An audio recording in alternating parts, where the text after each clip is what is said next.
आज हम स्टार्ट कर रहे हैं अर्थमेटिक ऑपरेटर। हमने लास्ट क्लास में आपको बाइनरी, यूनरी, कंडीशनल या टर्नरी के बारे में बताया था।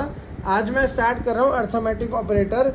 एक चीज़ मैं आपको वीडियो स्टार्ट होने से पहले बताना चाहता हूँ, आप प्लीज़ मेरी वीडियो को सब्सक्राइब करें, लाइक करें एंड शेयर करें, ठीक है। अपने जितने व्हाट्सएप ग्रुप हैं, इंस्टा, स्नैप, हर जगह जानी चाहिए वीडियो ये वाली, ठीक है। पूरा टॉपिक समझ आएगा 0 से लेके 100 तक, कैसे मेरे साथ में सी में बनना है, C++, जावा, सब लैंग्वेजेस के अंदर आप मेरे साथ चलो, आपको एक एक कॉन्सेप्ट समझ आएगा। देखो, सबसे पहली चीज़ हम बात कर रहे हैं यहाँ पर अर्थमेटिक ऑपरेटर की। क्या क्या आते हैं अर्थमेटिक?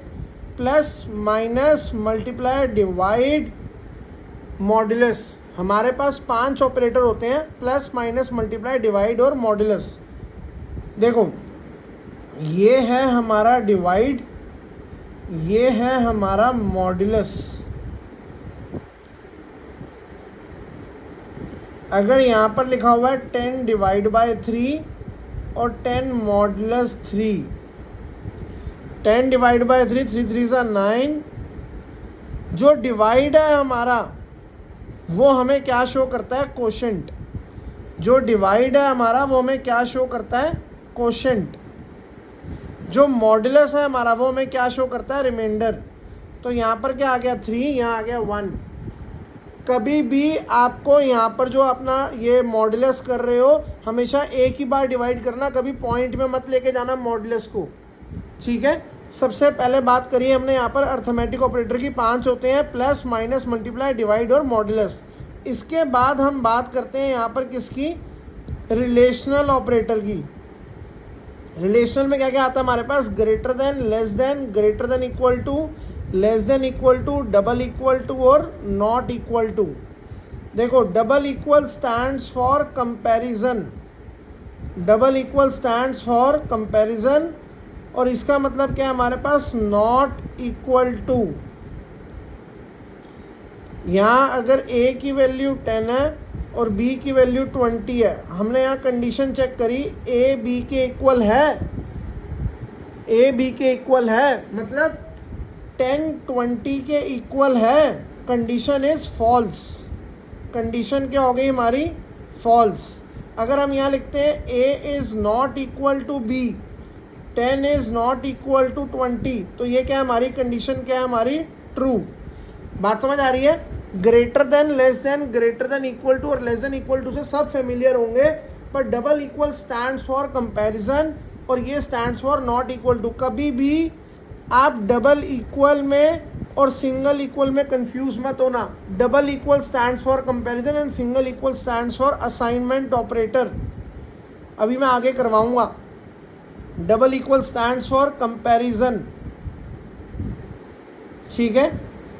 इसके बाद बात करते हैं यहाँ पर हम रिलेशनल के बाद बात आती है हमारे पास लॉजिकल ऑपरेटर।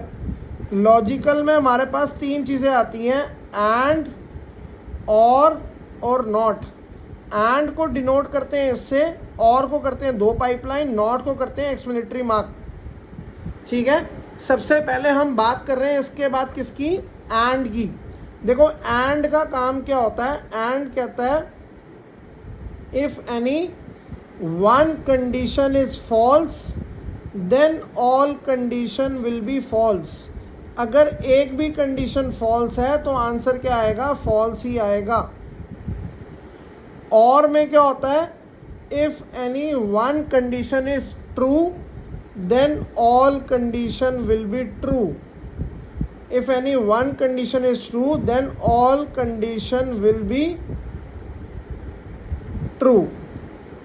देखो, P Q, P and Q, P और क्यू, नॉट पी और नॉट क्यू। मैं आपको एंड, और नॉट ट्रुथ टेबल के अकॉर्डिंग बता रहा हूँ। आपको समझ भी साथ साथ मेरे आ रहा होगा। बस आपने क्या करना है, वही मैं एक छोटी सी बार बार रिपीट करता हूँ, मेरी वीडियो को सब्सक्राइब कर देना, लाइक कर देना, शेयर कर देना, ठीक है। हम बात कर रहे हैं यहाँ पर ट्रुथ टेबल की। ये सबको पता होगा ट्रूथ टेबल कैसे बना। जैसे एक नॉर्मल समझाने के लिए बता रहा हूँ, हम एक कॉइन टॉस करते हैं तो पॉसिबिलिटी बनती है हेड एंड टेल। अगर हम 2 बार कॉइन टॉस करते हैं तो पॉसिबिलिटी बनती है head head, head tail, tail head, tail tail. तो यहाँ पर वही है, वो tail tail, tail head, head tail, head head. समझाने के लिए बताया था, ऐसा कुछ था नहीं। वैसे ये बनता है हमारा 2n। Total number of outcomes कितनी है 2, तो 2 कितनी आ गई, आंसर आ गई आउटपुट हमारी 4। तो उस चीज़ के लिए मैं आपको बता रहा हूँ, देखो P एंड Q के अंदर क्या होता है, एक भी कंडीशन अगर फॉल्स होगी तो सारी फॉल्स आएंगी।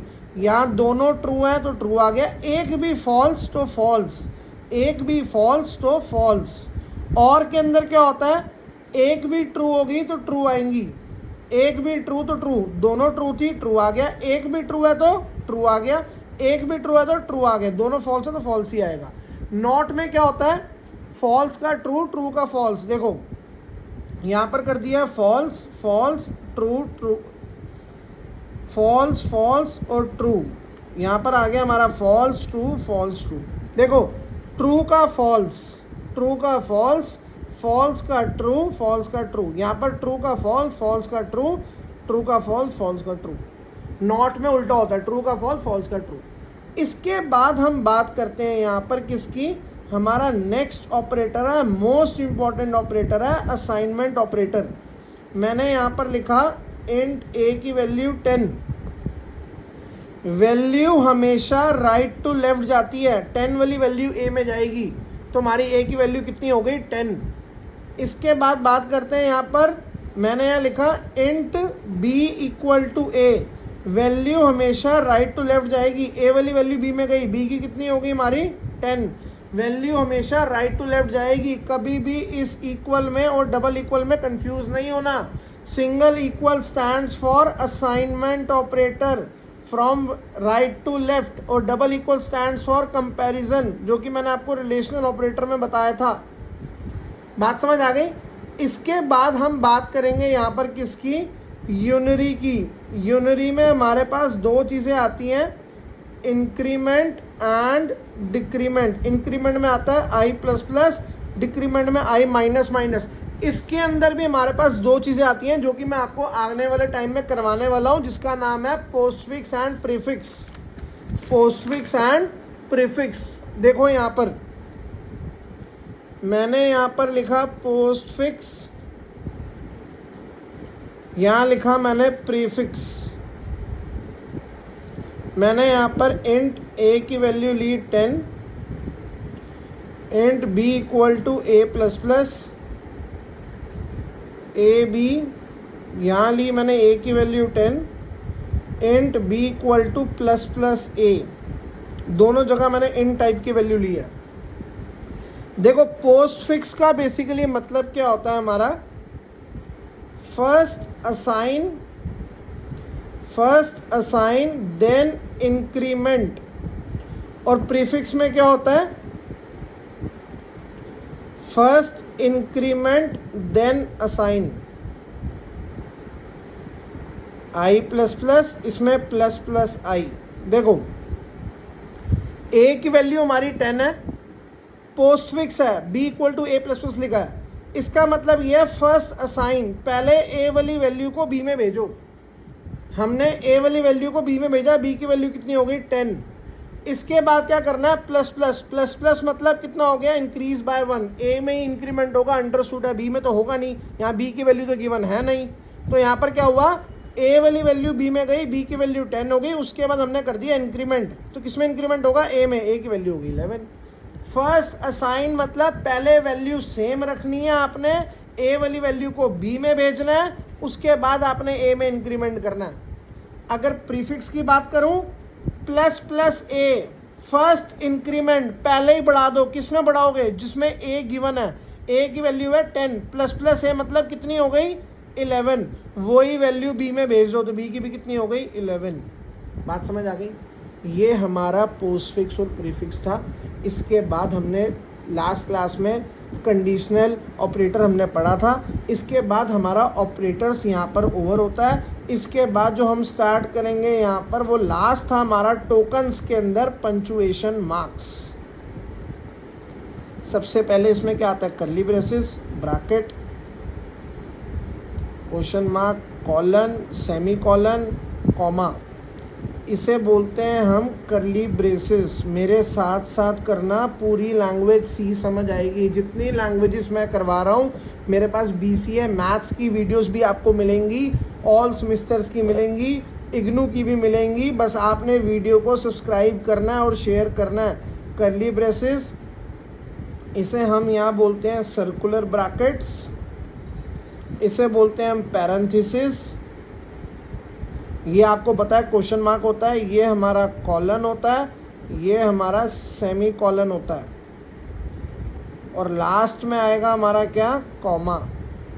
तो ये हमारे सारे क्या हैं, पंक्चुएशन मार्क्स हैं। ये हमारा सारा मैंने आपको यहाँ पर ऑपरेटर्स बताया है, अर्थमेटिक, रिलेशनल, लॉजिकल असाइनमेंट, और लास्ट हमने यूनरी के अंदर पोस्टफिक्स और प्रीफिक्स कर लिया।